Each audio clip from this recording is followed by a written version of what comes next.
जो वस्तुतः ज्ञानी है वह कहता है कि जो इनमें से किसी एक मार्ग का या तो वो कर्मयोग को या तो वो कर्मयोग का विश्लेषण करे या फिर भक्ति, दोनों में से किसी एक मार्ग का अगर भली भांति अनुसरण करता है तो वह दोनों के फलों को प्राप्त करता है। वह दोनों के फलों को यानी कर्म को भी प्राप्त करता है और कर्म के फल को भी, और जो आध्यात्म ज्ञान है उसको भी। जो यह जानता है कि विश्लेषणात्मक अध्ययन द्वारा प्राप्त स्थान भक्ति द्वारा भी प्राप्त किया जा सकता है। जो हमारा लॉजिकल अंदाज है उसे हम भक्ति द्वारा भी अगर करते हैं तो वो अध्ययन विश्लेषणात्मक योग तथा भक्ति योग को एक समान देखता है। वह वस्तुओं को यथा रूप में देखता है, उसकी वास्तविक स्थिति को देखता है, वो रियलिटी क्या है उसे देखता है, इस जीवन की वास्तविकता क्या है उसे देख पाता है। हे अर्जुन, भक्ति में लगे बिना केवल समस्त कर्मों का परित्याग करने से कोई सुख नहीं बन सकता, परंतु भक्ति में लगा हुआ विचारवान व्यक्ति शीघ्र ही परमेश्वर को प्राप्त कर लेता है।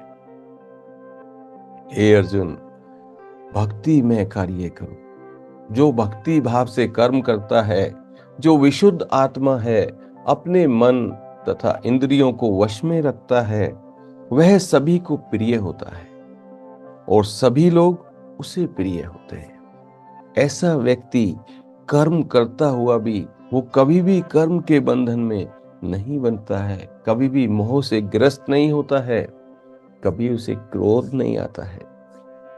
दिव्य भावना युक्त पुरुष देखते, सुनते, स्पर्श करते, सुनते, खाते, चलते फिरते, सोते तथा सांस लेते हुए भी अपने अंतर में हमेशा जानता रहता है कि वास्तव में वह कुछ भी नहीं करता।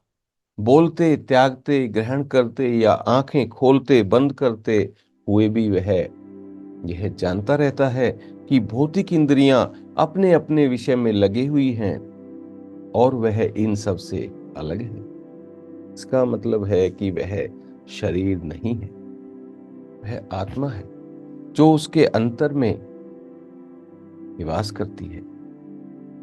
इस शरीर को समझो, इस आत्मा को समझो।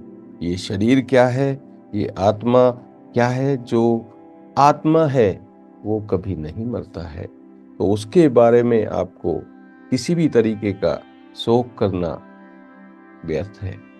जो व्यक्ति कर्म फलों को परमेश्वर को समर्पित कर देता है, आसक्ति रहित होकर अपना कर्म करता है, वह पाप कर्मों से उसी प्रकार अप्रभावित रहता है जिस प्रकार कमल पत्र जल से स्पर्श में नहीं रहता। जल में रहते हुए भी उससे अस्पर्श रहता है, उसे नहीं छूता वो।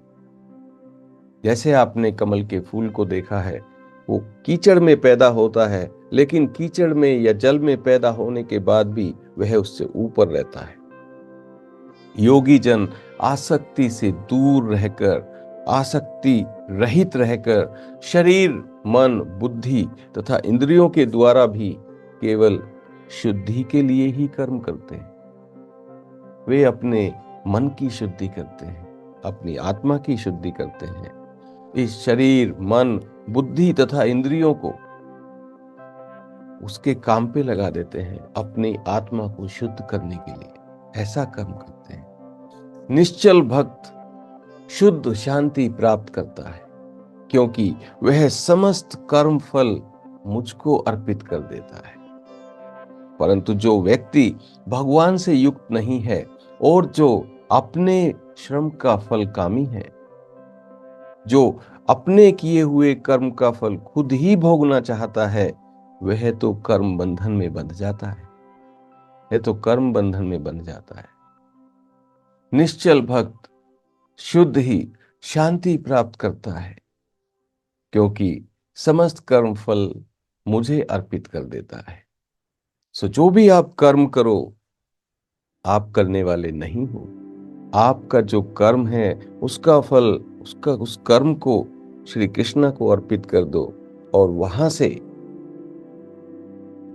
आप मुक्त हो जाएंगे। जो कर्म बंधन है उससे मुक्त हो जाएंगे। जब देहधारी जीवात्मा अपनी प्रकृति को वश में कर लेता है, जब जीवात्मा अपनी प्रकृति को वश में कर लेता है और मन से समस्त कर्मों का परित्याग कर देता है, तब वह 9 द्वारों वाले नगर अर्थात भौतिक शरीर में बिना कुछ किए सुख पूर्वक रहता है, उस सुख का आनंद करता है।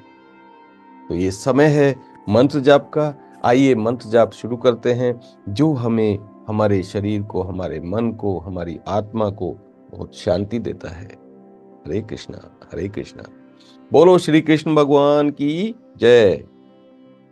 सो हरे कृष्णा, हरे कृष्णा, कृष्ण कृष्ण हरे हरे, हरे कृष्णा, हरे कृष्णा, कृष्ण कृष्ण हरे हरे, हरे रामा, हरे रामा, राम राम हरे हरे, हरे कृष्णा, हरे कृष्णा, कृष्ण कृष्ण हरे हरे, हरे रामा, हरे रामा, राम राम हरे हरे, हरे कृष्णा, हरे कृष्णा। बोलो श्री कृष्ण भगवान की जय।